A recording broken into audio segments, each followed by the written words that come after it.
gente! Sejam bem-vindos ao meu canal! Se você é novo por aqui, eu costumo falar sobre casos criminais reais nas quartas e em algumas sextas eu falo sobre mitos e lendas enquanto eu me maquio. Então, se você gosta desse tipo de conteúdo, não se esqueça de se inscrever, deixar seu like, que é muito importante para a divulgação do canal. E como vocês estão vendo aí, o vídeo de hoje vai ser um pouco longo, então já senta, pega a pipoquinha e a coquinha e vamos lá! Então, chega de blá blá blá e vamos pro caso de hoje.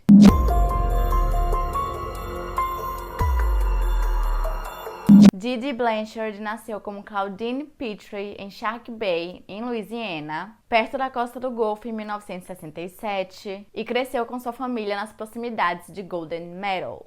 E ela era filha de Claude Anthony Petrie e Emma Lois Gisclair, além de ter também 5 irmãos. E de acordo com os irmãos de Dee, desde que ela era uma criança, sua mãe, Emma, dizia que ela tinha diversas doenças. E devido a isso, os irmãos sempre tinham que brincar do lado de fora da casa, para que assim eles não perturbassem Dee e não fizessem com que ela tivesse mais dor de cabeça, ou para que não piorasse algum outro sintoma de alguma outra doença que ela tivesse. E à medida que ela crescia, essas restrições iam aumentando junto com ela, como por exemplo, ela não podia sair de casa, não podia pular e também não podia sentir muito calor.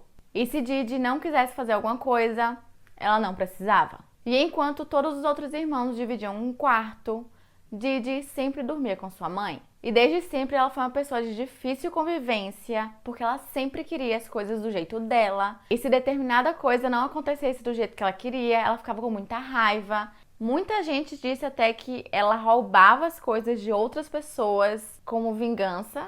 E de acordo com o próprio pai de Dee, ela havia puxado todas essas características de sua mãe, que também costumava roubar coisas dos outros. E em algum momento de sua adolescência, Emma e Claude acabaram se divorciando e Claude se casou novamente. Quando Emma faleceu em 1997, Dee estava na casa dela e aparentemente ela não a estava alimentando há alguns dias. E seus próprios irmãos acreditam que ela possa sim ter alguma coisa a ver com a morte da mãe. Em algum momento do início de sua vida adulta, ela começou a trabalhar como auxiliar de enfermagem e ela acabou tirando dessa experiência uma memória extremamente aguçada para a terminologia médica, que mais pra frente seria muito útil para ela.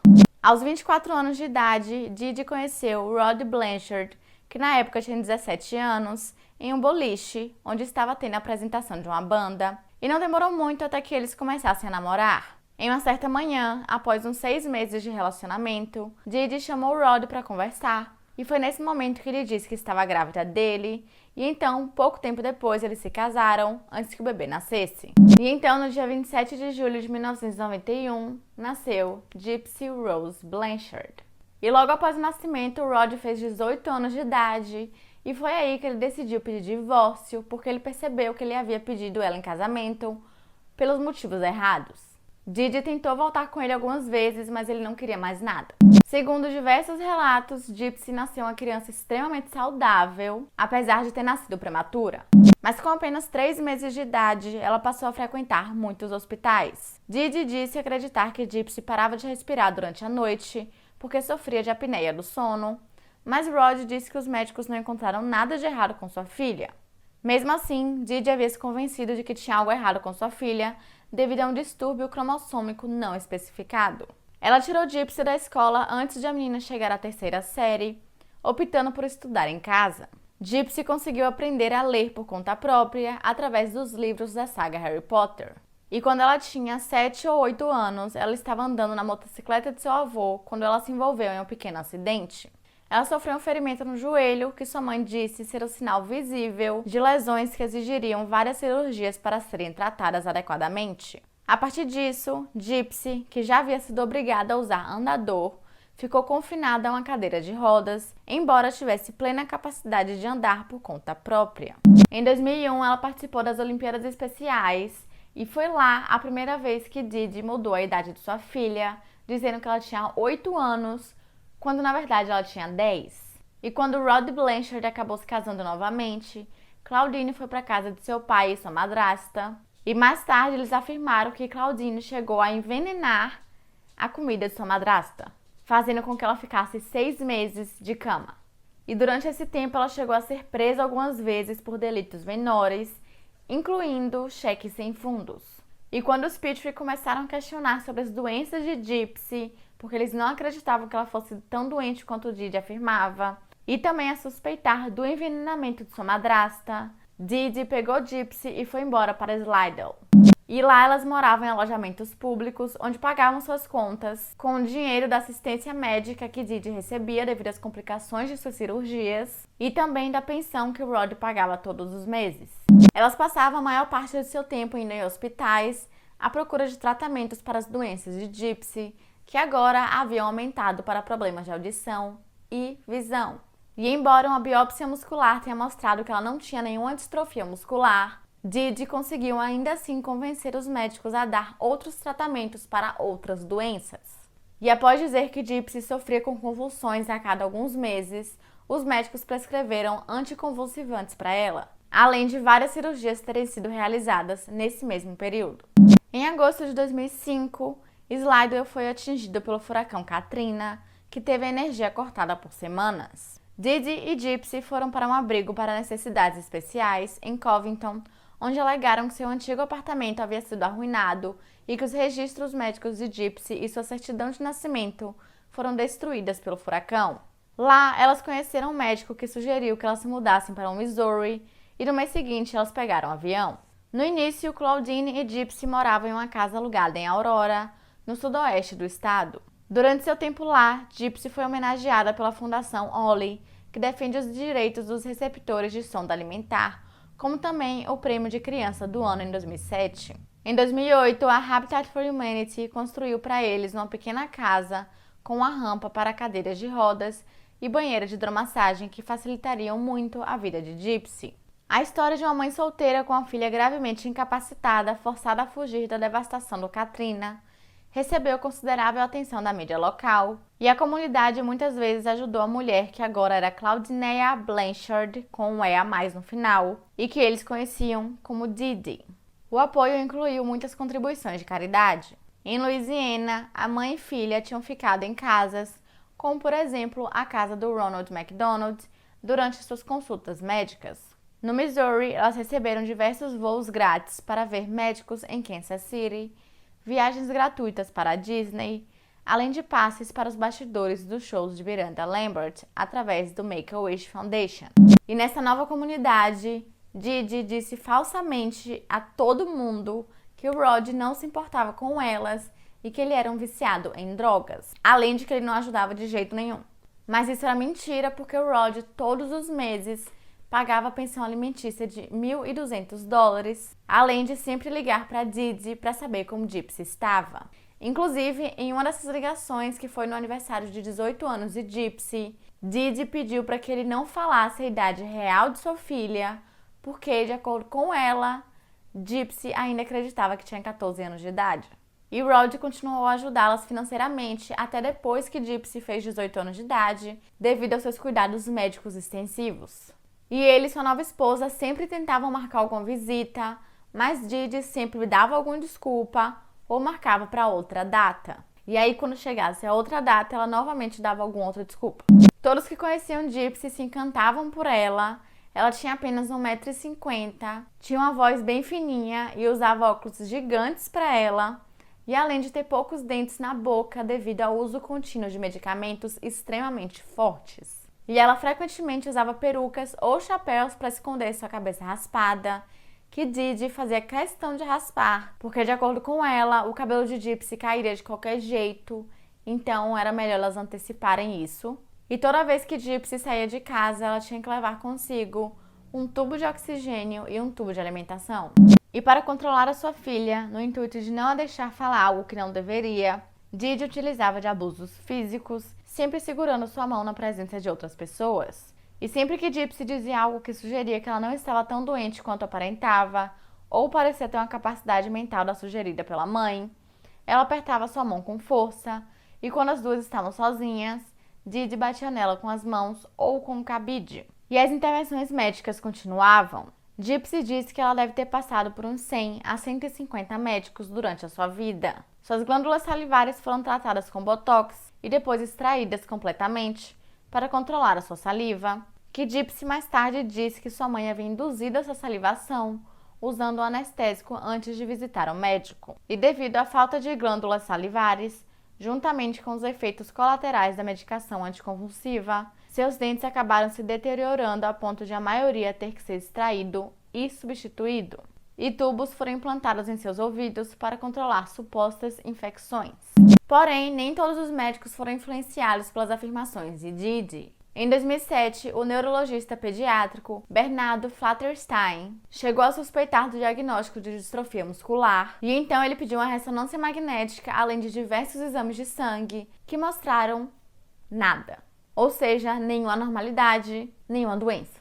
Além também dele ter visto Gypsy em pé, suportando seu próprio peso, sem problema nenhum. E foi então que ele começou a suspeitar que Didi pudesse ter a síndrome de Munchausen por procuração. Algum tempo depois, ela conseguiu as anotações do doutor e ela nunca mais voltou lá. A síndrome de Munchausen por procuração é um tipo de abuso infantil em que um dos pais, geralmente a mãe, começa a simular diversos sintomas ou doenças na criança com o único intuito de chamar a atenção para si mesmo. E como consequência, a vítima da pessoa com a síndrome de Munchausen acaba tendo que sofrer diversas cirurgias, exames e internações sem a menor necessidade e que muitas vezes pode levar à morte. E mesmo com a suspeita dessa síndrome, Bernardo acabou não denunciando Didi para os serviços sociais. Ele disse que chegou a conversar com outros médicos, mas que isso não levou a lugar nenhum, e ele começou a achar que a polícia não acreditaria na palavra dele contra a de Didi, levando em consideração que o caso delas já era um caso gigantesco, então muita gente conhecia e muitos médicos já haviam avaliado Gypsy, então tecnicamente teriam outros profissionais da saúde para apoiá-la. Em 2009, uma pessoa anônima chegou a ligar para a polícia dizendo que tinha visto datas e nomes diferentes para Didi e Gypsy, além também de alegar que acreditava que Gypsy fosse mais saudável do que ela aparentava. Os oficiais então chegaram a realizar uma verificação de bem-estar, porém Didi disse que essa troca de informação era para que assim tornasse mais difícil que o seu ex-marido abusivo não as encontrasse. E sem ao menos confirmar com Rod se essa história era realmente verdadeira ou não, e relatando que Gypsy realmente parecia ser tão doente quanto elas diziam que ela era, o arquivo foi fechado. A partir de 2001, Gypsy passou a frequentar algumas convenções de ficção científica, onde ela poderia usar fantasias. O que ela gostava bastante, pois poderia sempre contar uma história diferente sobre a sua vida, e ninguém a olharia com cara de pena, mesmo estando em uma cadeira de rodas. Em 2011, Gypsy tentou escapar de sua mãe pela primeira vez. Ela começou a se comunicar com um homem de 35 anos que conheceu em uma dessas convenções, e os dois se conheceram pessoalmente em seu quarto de hotel. Embora ela tivesse realmente 19 anos, todos acreditavam que Gypsy tinha 15 e a comunidade começou a procurá-la. Didi acabou encontrando-os no hotel e mostrou ao homem papéis que indicavam que Gypsy era menor de idade. Ao chegar em casa, Didi quebrou seu computador com um martelo e ameaçou fazer o mesmo com os dedos de Gypsy caso ela tentasse escapar de novo. Além disso, ela manteve sua filha algemada na cama com o auxílio de uma coleira de cachorro. E como se não fosse o suficiente, ela disse que havia entrado com uma papelada na polícia, alegando que Gypsy era mentalmente incompetente, levando Gypsy a acreditar que se ela tentasse pedir ajuda, ninguém acreditaria nela. Em 2012, Gypsy passou a pegar o computador de sua mãe escondido enquanto ela dormia, porque esse era o único jeito que ela conseguia usar a internet. E em uma certa noite, ela resolveu entrar em um site de relacionamentos cristãos, onde criou uma conta, e foi lá que ela conheceu um menino chamado Nicholas Goldjohn. E ele tinha a mesma idade que ela e morava em Big Bend, em Wisconsin. E Nicholas também tinha alguns problemas. Além de ter uma ficha criminal por exposição indecente, ele também tinha um histórico de doenças mentais, como o autismo, e ele mesmo acreditava que tinha transtorno de personalidade, embora o transtorno de personalidade nunca tenha sido avaliado por um médico. E os dois criaram uma relação bem rápido e chegaram a conversar durante 2 anos, sem nunca se verem pessoalmente. E em 2014, Gypsy resolveu contar a Alia Wood Mancy sobre Nicholas Goldjohn e que eles haviam conversado sobre fugirem e se casarem e que já tinham até escolhido o nome dos filhos. E de acordo com Gypsy, Nick sabia sobre sua cadeira de rodas e não se importava com isso. Alia Wood Mancy era vizinha de Gypsy, que tinha 23 anos de idade, e Gypsy a considerava como a irmã mais velha. E a Lia, como uma boa irmã mais velha, disse a Gypsy que era para ela tomar cuidado porque ele poderia ser um predador sexual e que ela era ainda muito nova para estar entrando em um relacionamento com alguma outra pessoa, principalmente online. E na verdade a Lia não achava que o relacionamento deles realmente fosse ser alguma coisa séria. Ela achava que era apenas uma paixão que duraria pouco tempo e depois simplesmente iria desaparecer, o que não aconteceu. Gypsy e Nicholas também se comunicavam sexualmente, com Nicholas apresentando Gypsy ao BDSM. Mais tarde, ela alegou que não se sentia à vontade com o erotismo, mas disse que Nicholas a convenceu a aceitar.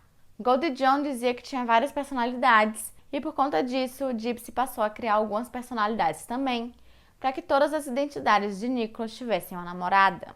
Ela disse que na época estava muito apaixonada, mas que sabia que sua mãe nunca aprovaria. Então ela manteve o relacionamento em segredo, enquanto conspirava para que Nicholas e Didi se conhecessem pessoalmente, como se fosse um acidente. No ano seguinte, Gypsy providenciou que Nicholas fosse até Springfield, para que assim eles se encontrassem enquanto ela iria assistir Cinderela com sua mãe. O plano era que eles se esbarrassem como se não se conhecessem, e então criar uma relação a partir disso. Porém, as coisas não ocorreram como planejado, porque Didi não gostou nem um pouco de Nicholas Goldie John, dizendo que ele era esquisito e que não confiava nele. Mas mesmo assim, ainda no dia do cinema, Gypsy conseguiu sair da sala e encontrar Nicholas no banheiro, onde eles tiveram a primeira relação sexual deles. E com o passar do tempo, não encontrando outras alternativas de como eles poderiam ficar juntos, Nicholas e Gypsy começaram a planejar o assassinato de Didi. Em junho de 2015, Nicholas voltou para Springfield. Ele se hospedou em um motel local enquanto Didi levava a Gypsy para uma consulta de rotina no hospital, e ele esperou até que Gypsy o informasse que eles haviam retornado e sua mãe tinha ido para a cama. Quando ele chegou na casa das Blanchards, Gypsy abriu a porta para ele e lhe entregou fita adesiva, luvas e uma faca que ele deveria usar para matar Didi. Mais tarde, ela disse que não esperava que ele fosse realmente capaz de fazer isso. Gypsy se escondeu no banheiro, ligou a torneira e tapou os ouvidos para não ouvir os gritos da mãe. Goldie John então esfaqueou Didi várias vezes nas costas enquanto ela dormia. Depois que Didi morreu, Nicholas e Gypsy disseram que fizeram sexo na cama de Gypsy antes de pegar um táxi de volta para o quarto de motel de Nicholas. Gypsy disse mais tarde no documentário Mamãe Morta e Querida que o sexo começou como consensual, mas transformou em estupro e que ela só concordou em fazer sexo com Nicholas nessa ocasião para que ele não violasse o corpo de sua mãe. Após o crime, eles tentaram limpar a cena e pegaram $4.000 em dinheiro que tinha na casa e enviaram a arma do crime para a casa de Nicholas em Wisconsin. Eles fugiram para um motel fora de Springfield, onde permaneceram por alguns dias enquanto planejavam sua próxima mudança. Durante esse tempo, eles foram vistos em câmeras de segurança em várias lojas locais. Gypsy disse que naquele momento ela acreditava que os dois haviam conseguido escapar impunes de seu crime. No dia 14 de junho, Nicholas, a pedido de Gypsy, usou seu telefone para postar 2 atualizações na página conjunta de Didi e Gypsy no Facebook. Uma das mensagens dizia "The bitch is dead". Mais tarde, Gypsy disse que esperava que alguém visse as mensagens e alertasse as autoridades para que o corpo de sua mãe fosse encontrado. Ao ver as mensagens no Facebook, alguns amigos ficaram bem preocupados, mas de início eles acharam que a conta havia sido hackeada e então decidiram ligar para a casa de Didi e Gypsy, porém ninguém atendeu e foi aí que eles começaram a ficar mais preocupados. E embora eles soubessem que Didi e Gypsy costumavam viajar bastante para hospitais, o carro delas ainda estava na garagem, tornando então essa explicação bem improvável. E foi então que eles decidiram ligar para o 911. Quando a polícia chegou, eles tiveram que esperar a emissão de um mandado de busca, porém eles permitiram que um dos vizinhos entrasse na casa pela janela para ver se ele viu alguma coisa estranha. Mas tudo aparentava estar extremamente normal e todas as cadeiras de roda de Gypsy estavam ainda dentro da casa. Quando a polícia conseguiu a permissão para entrar na casa, não demorou muito até que eles encontrassem o corpo de Didi Blanchard. O que fez com que os vizinhos e todo mundo que conheciam as duas ficassem ainda mais preocupados, porque eles não sabiam onde Gypsy estava e eles acreditavam que ela estaria indefesa, sem as suas cadeiras de rodas, medicamentos e os tubos de alimentação e de oxigênio. A Lia Woodmansey, que estava entre os vizinhos na frente da casa, conversou com a polícia e falou sobre Nicholas Goldie John, onde ela chegou até a mostrar alguns prints da conversa de Gypsy com ele. Com base nessa nova informação, a polícia pediu ao Facebook para rastrear o endereço IP no qual as postagens da conta de Didi foram feitas, e rapidamente eles descobriram que vinham do Wisconsin. No dia seguinte, as agências de polícia do condado de Waukesha invadiram a casa dos Goldie John em Big Bend. Nicholas e Gypsy se renderam e foram presos sob acusação de assassinato e crime de ação criminal armada. A notícia de que Gypsy estava bem foi recebida com grande alívio em Springfield, onde Nicholas e Gypsy foram extraviados e mantidos sob uma fiança de $1 milhão. Mas, ao anunciar a notícia de que ela estava bem, o xerife Jim Ornett do condado de Greene afirmou que as coisas nem sempre são o que parecem. E a mídia rapidamente relatou a verdade sobre as Blanchard, que Gypsy não tinha doença nenhuma e que ela sempre foi capaz de andar, porém que sua mãe a fazia fingir, usando abuso físico e psicológico para controlá-la. E então Jim Ornett pediu para que as pessoas não doassem mais dinheiro para a família, até que eles descobrissem a extensão da fraude. Após a revelação de como Didi tratou Gypsy durante todos aqueles anos, a simpatia por ela como vítima de um assassinato violento rapidamente mudou para sua filha como uma vítima de abuso infantil de longa data. Embora a acusação de homicídio em primeiro grau possa acarretar a pena de morte segundo a lei do Missouri ou prisão perpétua, o promotor do condado, Dan Patterson, logo anunciou que não iria procurá-la para Gypsy ou Goldie John, chamando o caso de extraordinário e incomum. Depois que seu advogado obteve seus registros médicos em Louisiana, ele conseguiu um acordo de confissão de homicídio em primeiro grau para Gypsy e Nicholas. Os promotores também disseram que encontraram evidências nas redes sociais de Gypsy pedindo diretamente a Goldie John para matar sua mãe, embora isso nunca tenha sido divulgado. Documentos da descoberta no pré-julgamento mostram que ele chegou a contar a um amigo sobre o desejo de Gypsy de assassinar sua mãe, já em maio de 2014. Em 2015, Gypsy aceitou um acordo judicial que a condenou a 10 anos de prisão. Ela será elegível para a liberdade condicional no final de 2023 ou começo de 2024, quando ela terá 32 anos de idade. Nicholas Goldie John enfrentou a acusação mais severa porque os promotores afirmaram que ele iniciou a trama de assassinato e tanto ele quanto Gypsy concordaram que foi ele quem realmente matou Didi. O acordo dela não exigia que ela testemunhasse contra ele. Em janeiro de 2017, seu julgamento foi adiado quando os promotores solicitaram um segundo exame psiquiátrico. Seus advogados afirmaram que ele tem um QI de 82 e está no espectro do autismo, sugerindo que ele tem capacidade diminuída. Ele inicialmente renunciou ao seu direito a um julgamento por júri, mas mudou de ideia em junho do mesmo ano. Em dezembro de 2017, o juiz marcou o julgamento de Goldie John para novembro de 2018. Em sua declaração de abertura, os promotores alegaram que Goldie John havia deliberado por mais de um ano antes do crime, enquanto seus advogados apontaram para seu autismo e disseram que seu cliente havia feito apenas o que Gypsy havia pedido por amor a ela. No dia seguinte, os promotores mostraram aos jurados as mensagens de texto, às vezes sexualmente explícitas, que Gypsy e Goldie John compartilharam na semana anterior ao assassinato, muitas vezes usando várias personas, bem como a faca que ele usou para cometer o crime. Em algum dos textos, ele pediu a ela detalhes sobre o quarto e hábitos de sono de Didi. Essas foram complementadas por um vídeo de sua entrevista com a polícia após sua prisão, onde ele admitiu tê-la matado. Após 4 dias, o caso foi encaminhado ao júri. Os jurados tinham a opção de declarar Goldie John inocente ou culpado de uma das 3 acusações de homicídio, homicídio involuntário, homicídio de segundo grau ou homicídio de primeiro grau. Após aproximadamente 2 horas de deliberação, eles voltaram com o veredito e Goldie John foi considerado culpado de assassinato em primeiro grau e ação criminal armada. Gypsy Blanchard hoje em dia está reclusa em um centro correcional em Missouri e depois de muitos anos sem saber como seu cabelo era, hoje em dia ela tem um cabelo longo e usa óculos apropriados para sua idade. E desde que ela parou de tomar todos os medicamentos para suas supostas doenças, ela nunca mais teve problemas de saúde. Em 2017, a HBO produziu um documentário chamado Mamãe, Morta e Querida, dirigido por Erin Lynn Carr. Esse documentário fala bastante sobre o crime em si e também sobre a síndrome de Munchausen. Em 2019, foi lançada uma série chamada The Act, onde Gypsy é interpretada por Joey King e Didi por Patricia Arquette. A série é muito boa e retrata bem os acontecimentos, então eu recomendo.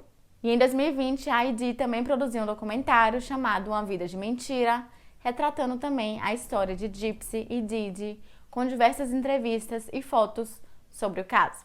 E eu vou deixar o link dos 2 documentários aqui na descrição, porque eles foram também basicamente as fontes que eu usei para criar esse roteiro, e todas as outras também vão estar aqui como sempre.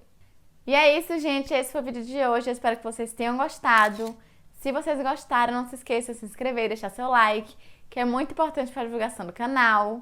E se você tem alguma sugestão de caso, mito ou lenda, é só comentar aqui embaixo que eu tento trazer o mais rápido possível. E é isso, até semana que vem!